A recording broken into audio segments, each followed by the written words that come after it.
ఎందుకు ఎందుకు అధైర్యపడుతున్నారు? ఎందుకు మీరు ఏం చేస్తారు వాళ్ళు? నేను మొన్న ఇట్లనే ఒక వీడియో పెట్టినన్నా, నేను కూడా నా బిడ్డ దగ్గరికి పోతున్నా, ట్యాంక్ బండ్ దగ్గర ఉన్నా, నా బిడ్డకు న్యాయం జరగలేదు, నేను కూడా నా బిడ్డ దగ్గరికి పోతాను. ఈయన లేకుండే, ఈయన ఆ వీడియో చూసి ఎంబడే వచ్చేసిండు. ఇక వాళ్ళు అదే నైట్ కి పిలిపించి ఏం న్యాయం జరగలేదు, అసలు ఏం న్యాయం పట్టుకొని బుద్ధులు చెప్తున్నట్టు అసలు చాలా ఘోరం అది. వాళ్ళు నేను చెప్తలేరు, ఏం మాటలు చెప్తలేరు, నాతో ఏం మాటలు చెప్పినప్పుడు నోరు తెలిస్తే కొత్త కొత్త కూడా ఆ పిల్ల ఎంతున్నది.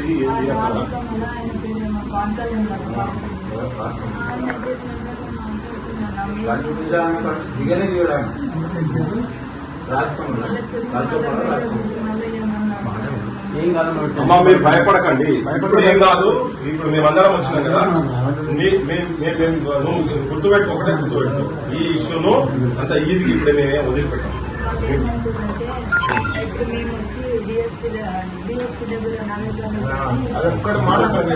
లేదు వీళ్ళకి మాకు ఏ సంబంధం లేదు అంటే చెప్పేసిన తర్వాత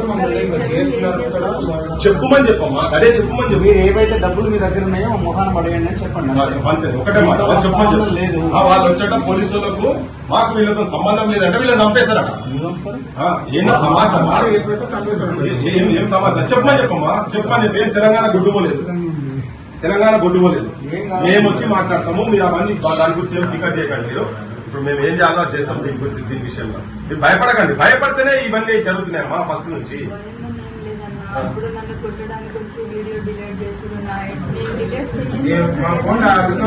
ఇది పోయిన తర్వాత నీ జోలికి మళ్ళీ ఎవరు వచ్చినా మేము 3-4 గంటలలో ఉంటాను. ఇక నువ్వు ఫోన్ చేసినా 3-4 గంటల ఇక్కడ ఉంటాం. నీకు ఎందుకు మేమే తీసుకోగలుగుతాం. సుమారు వీళ్ళందరూ ఉన్నారు ఇక్కడ, శివయ్య వీళ్ళు ఉన్నారు, ఎంత లోకల్లో వీళ్ళు మామూలుగా బాధపడలే. వీళ్ళు వచ్చినప్పుడు వీళ్ళు అరే మాకు మేమందరం మాట్లాడుకున్నాం.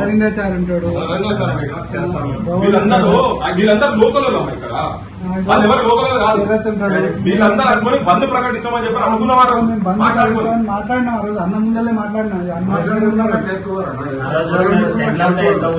మాట్లాడుతున్నాం. ఐక్యతాకంటే ఏర్పాటు చేసి బంద్ ప్రకటిద్దామంటే మీరు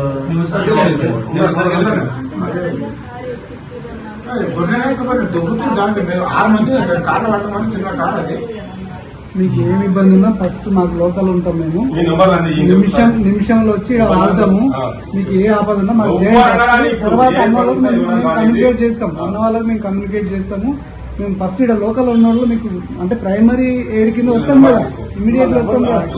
మాట్లాడి ఇద్దరు లోకల్ కాదు కదా,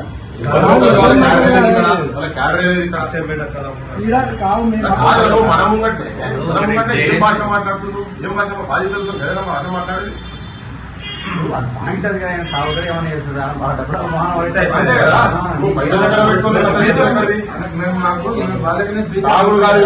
బద్నాం చేస్తున్నారు, అనవసరంగా బద్నాం చేస్తున్నారు.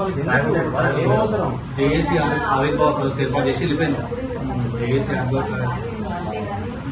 రోజు తాగుతూనే ఉంటారు అన్న. బాధ ఉన్నప్పుడు తాగింది 2 సార్లు, తాగలేదని 2 సార్లు తాగిన దానికి ఇక దానికి నేను కూడా గొడవ పెట్టుకున్నాను. తాగుతున్నావు, నేను నిన్ను నమ్ముకొని వస్తే ఇట్లా చేస్తున్నావు, నువ్వేంటి అని చెప్పేసి నొల్లి పెట్టుకుని సపరేట్ అయ్యింది అక్కడి నుంచి. ఇంకా అవి కలెక్టర్ ఇచ్చిన పైసలు అంటావా, ఒక బండి తీసుకున్నాము, నాకు హాస్పిటల్కి హాస్పిటల్కి అవుతున్నాయి. ఆయన పేషెంటే, ఆయన పేషెంటే. ఏం బయట వాళ్ళు పోతే వాళ్ళు ఉల్టా వాళ్ళు బుక్కెట్ అన్నం పెట్టాలి కదా. ఆ పైసలు కూడా ఇక్కడికెళ్ళే తీసుకున్నాక ఇంకా ఇలా చెప్తలేరు నాతో. ఇంకా ఏమేమి చెప్పారు అనుకుంటున్నా వాళ్ళు. మేము ఇంతమంది ఇన్ని రోజులు ఉన్నావిడ, రోజుకి ఇన్ని పైసలు ఏమేమి చెప్పారు ఇవన్నీ చెప్పిండ్రు. టెంట్ ఎవరు ఇస్తాడు, టెంట్ పైసలు చూసినా వీళ్ళు దాదాపు చూసిన టెంట్ పైసలు కడితే వీళ్ళు వాళ్ళేమో వీళ్ళందరేమో మొత్తుకుంటారు ఇడ అన్న మేము చెప్తాం మేము చేస్తామని. టెంట్ పైసలు కడితే వీళ్ళు వచ్చి ఆడ కూర్చొని బొమ్మలేమో బాధితుల బొమ్మలు ఉన్నాయి. ఆడ బాధితుల బొమ్మలు ఉంటుందా, ఎవరి బొమ్మలు ఉంటాయి ఆడ. పోతుంటే మనల్ని ఎవరు రాణిస్తలేరు. ఉద్యోగాలకు వచ్చింది కదా, మన ఎంబడే రాణిస్తలేదు. ఎక్కడ తీసుకోపోతారు మనల్ని అట్లా చూస్తున్నారు. వాళ్ళు ఏమైనా ఉంటే చెప్పుకుంటే చెప్పమని చెప్పు. ఏం కాదు పోలీసులు ఏమని చెప్పని. ఏ ఆపద వచ్చినా మాకు చేయి. వీళ్ళందరే నాతో ఉన్నది, వీళ్ళందరూ కలిసి అనుకున్నాం మేము. ఆడ కొబ్బరి కూర్చున్నాం మేము మొదలైన నా కొబ్బరికాయ కాడ కూర్చొని ఎంఆర్పీఎస్లు ఉండే వీళ్ళందరూ కూడా ఉండే బీసీ సంఘాలు అందరూ ఉండే వాళ్ళు ఎవరు లోకల్ కాదన్నా మీరు కదలనేయండి 2 రోజులల్లా మీరు అనౌన్స్ చేయండి బంద్ ప్రకటించండి తెలంగాణ మొత్తం ఒకటి చేద్దామంటే ఆడిషన్ వీళ్ళు ఇట్లా చేసేస్తారు ఏదేదో జరిగింది చేసింది ఇప్పుడు మా పాపకు న్యాయం జరిగిందంటాను. జరిగింది ఎట్లా న్యాయం కాదు? ఏం లేదంట. న్యాయం జరిగింది కానీ నేను ఎవరిని అరెస్ట్ అయిన చూడలేదు కదా ఒక్కరిని కూడా. చూస్తే నన్ను వాడు అరెస్ట్ అయ్యిండులే నా బిడ్డకి న్యాయం జరుగుతుంది అనుకుంటుంది. పోలీసులు ఏమంటాడంటే వాడు పక్క రాష్ట్రం పోయి బెయిల్ తెచ్చుకున్నారు, నీకేం అవసరమే నువ్వేం మాట్లాడతావే అని పక్కల రూమ్ తెరిపిస్తున్నాడు కరం షాట్ పెట్టి నీకే డిఎస్పీ గారు. మేమేమనాలే ఇంకా వాళ్ళకు భయపడి మాట్లాడకుండా కూర్చోవాలనా లేకపోతే నేను ధైర్యంగా మాట్లాడాలనా లేకపోతే నా పిల్లనే పోయింది ఇవన్నిటితో ఈ మాకేం వచ్చింది గొడవ అని చెప్పేసి పురుగుల మందు తెచ్చుకొని వస్తే అయిపోతుంది కదా.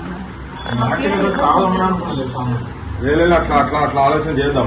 ఇట్లా అనుకుంటే అందరు ఆత్మహత్య చేసుకోవాలా? ఇక వెలుగుమట్లో కూడా మొత్తం ఆత్మహత్య చేసుకోవాలా? ఇందులో కొట్టిరు మమ్మల్ని బజార్ తీసుకొచ్చారని.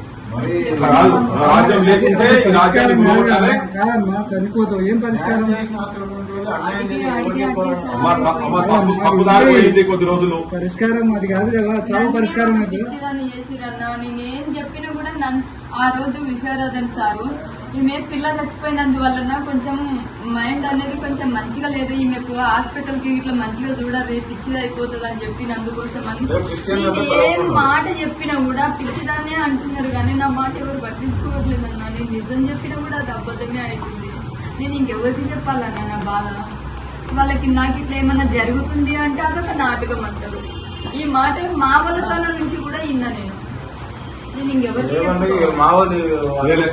అనేటోళ్ళు అంటారు సమాజం చూస్తూనే ఉన్నది. మేము కూడా వచ్చినాం కదా మీరేం ఫికర్ చేయకండి కానీ మీరు ఈ ఆత్మహత్యలు మందులు తాగుడు ఇవన్నీ పక్కకు పెట్టండి. ఏదేదో రోగాలు ఉన్నాయని నా బిడ్డని చేసి మేమేమో న్యాయం అడగనికి పోతే మమ్మల్ని కొట్టనికి వస్తున్నారు. మేము ఎవరిని నమ్మనికి లేదన్నా. మేము ఎవరిని అడగనికి పోయినా కదా ఏం లేదు చాలా మాట్లాడుతున్నాం అని రెస్పెక్ట్ లేకుండా మాట్లాడుతున్నాం. మేము ఎవరిని అడగాలి? మా పిల్లకు న్యాయం జరిగిందంట. మరి న్యాయం జరిగితే మేము ఇట్లా ఎందుకు అవుతామన్నా హాస్పిటల్లో పాలు? న్యాయం జరిగిందంటే హాయిగా తిని పడుకుంటాం కదా. మాకు బాధ ఏందన్నా దీనికంటే ఏదో ఒకటి చేసుకొని నా వల్ల అవుతుందన్నా. నేను బతికున్నంత వరకు నా పిల్లని మరవలేకపోతున్నా. నేను నిజం చెప్తున్నా. నేను కడుపు కాల్చుకున్నా. నా బిడ్డ చచ్చిపోయి 3 నెలలు అవుతుంది. ఆ 3 నెలల లోపల నా బిడ్డ ఇప్పుడు 6 నెలల్లో పడుతుండే. ఇప్పటి వరకు కూడా నా బిడ్డకు న్యాయం జరగలేదంటే ఇంకా నాకేమన్నా అయితే ఎవరు చేస్తారన్నా? ఎవరు లోపల గుంతల వాళ్ళే పడ్డారని కాబట్టి మనం ధైర్యంగా ఉండాలమ్మా. ధైర్యంగా ఉండాలి. ఇంతమంది ఉన్నాం కదా. హాస్పిటల్లో 5 రోజులు అవుతుందన్నా. బెడ్ పైసలు కట్టలేదు మేము. ఇంకా డాక్టర్ అంటే నా సిచ్యువేషన్ చూసి ఆమె అడగలేకపోతుంది. మాకన్నా కొంచెం ఉండాలి కదన్నా. ఇవ్వకుండా మాకన్నా ఉండాలి కదా. ఒక్కొక్కసారి మందులో కూడా డబ్బులు తీసుకోవట్లేదు ఆమె. మాకన్నా కొంచెం ఉండాలి కదా. మేము వచ్చినప్పుడు మమ్మల్ని ఇట్లా చూసుకుంటున్నారని మేము ఏమి ఇవ్వాలి? ఇప్పుడు మాకు ఇప్పుడు తిండికనే లేదు. ఆయనకు వంట రాదు. ఇల్లు మొత్తం గబ్బులు వేసిపోయింది. 5 రోజులు ఇంటికి మేమేం చేయాలి? ఇంకా దీనికంటే అది చేస్తేనే బెటర్ కదన్నా. ఇది కూడా రేవంత్ రెడ్డికి మంచిగా అనిపిస్తుందేమో. ఇంకా పిల్ల చచ్చిపోయింది, వీళ్ళు కూడా చచ్చిపోయారు. నాకు పట్టిన దరిద్రమే పోయింది. ఇక ఎట్లా తుకారాం రెడ్డి నా బామ్మతో నా అన్నను అనుకుంటాడు, వాళ్ళు కూడా సేఫ్ అనుకుంటాడు. సపోర్ట్ చేయకుండా పక్కన నా పాలెం పక్కన ఒక పిల్ల చచ్చిపోయింది. రెడ్డిస్ల పిల్లనే 4 రోజులు 1 రోజులు అవుతుంది. పోయి వాళ్ళకి 5 లక్షలు ఇచ్చొచ్చిండు. నా బిడ్డ రాష్ట్రం అంతా తెలుసు, పక్క రాష్ట్రంలో కూడా తెలుసు. రేవంత్ రెడ్డికి తెలియదా అన్న? ఈ జిల్లాకి ఏం కాడ రేవంత్ రెడ్డి అసలు ఏ సంబంధం లేదా? పక్కన వాళ్ళకు అంటే వాళ్ళు రెడ్డిస్ అయినందుకు వాళ్ళ దగ్గర నా బిడ్డ రెడ్డిస్ కాదు, వాళ్ళకంటే తక్కువ కులం అయినందుకు సాకాల కులంగా ఉండడం నా బిడ్డ చేసిన తప్ప లేకపోతే దాన్ని కనడం నా తప్ప? మేము ఇంకెవరిని అడగాలి? పక్కన ఒక పాప బాయిలవాడే మోర్లవాడే చచ్చిపోయిందంటే రేవంత్ రెడ్డి పోయి ఇచ్చొచ్చిండన్నా. రేవంత్ రెడ్డి చెప్పిండంట. రేవంత్ రెడ్డి చెప్తేనే రాజేష్ రెడ్డి ఇచ్చొచ్చిండు. నుంచి 5 లక్షల రూపాయలు ఇచ్చిన రాజేష్ రెడ్డి. మరి వాళ్ళకి ఇచ్చిన కనీసం మాకు కూడా ఇట్లా మీ హెల్త్ బాగోలేదని మమ్మల్ని ఓదార్చి వచ్చి కదా. నడవలేకపోయినా నేను ఆయన దగ్గర పోయినప్పుడు ఇంకా మేము ఎవరిని అడగాలి? మేము ఇప్పటి నుంచి ఎవరిని చూసుకోవాలి? నడిపించుకుంటాం మరి చూడదు చూసి మరి మీకు నా దగ్గరికి వచ్చారా ఏం కావాలి మీకు వెళ్ళిపోయినా ఇదే కూడా మనం ఏ ఆర్థిక సాయం మీకు చేయాలనుకోలేదు. అసలు ఎవరో మీరు కూడా నాకు గుర్తు లేదు. ఆ రోజు నేను మిమ్మల్ని రావద్దని చెప్పినా, ఆ రోజు ఎందుకు రాలేదు అంటే పిల్లవైన బాధలో మేముంటే తను మా దగ్గరకు వస్తాడా, మేము తన దగ్గరికి వెళ్ళాలా? మేము ఈ మాట అడగడానికి కూడా లేదు. ఫస్ట్ బయటికి పంపించమని చెప్తున్నారు వాళ్ళ మనుషులకి. అందరిని అడిగినాము, అన్ని సార్లు అయినాయి అన్న. ఇంకా మేము చేసేది ఏముంది చెప్పు? లేదమ్మా, కొంచెం ఒక్క రోజు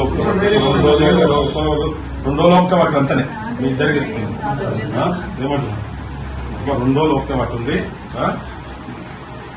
నేను ధైర్యంగా ఉన్నా, నాకు ధైర్యం చాలలేదన్న. నేనైతే ఆయనకి ఏమన్నా అయితే నేను ఎంత ధైర్యం చెప్పేదాన్ని అయితే ఇప్పుడు నేనైతే నా ధైర్యం నేను కోల్పోయి నన్ను చూసి ఆయన కూడా ధైర్యం కోల్పోతుండు. అసలు నేను ఏమైపోతానో కూడా ఒక్క 2 రోజులు ఆకు గంతనే, ఇక ఇవాళ రేపు ఆకు గంతే. ఇప్పుడు నేను ఎవరికి చెప్పాలన్నా, ఇప్పుడు హాస్పిటల్ కాలేదు, నాకు ఎవరు పెడతారు? ఆయన పెద్దవారు ఇంటి కూడా చేసుకున్నాడు, ఇంట్లో గ్యాస్ కూడా అయిపోయింది, కూరగాయలు లేవు, ఎవరు పెడతారు?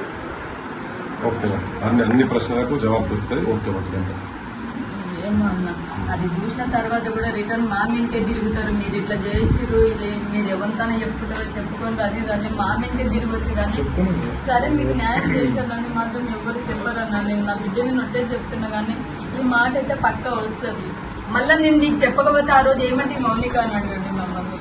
అరే వాళ్ళది వదిలేయమ్మా, వాళ్ళంతా వదిలేసాయి, నువ్వు మర్చిపో.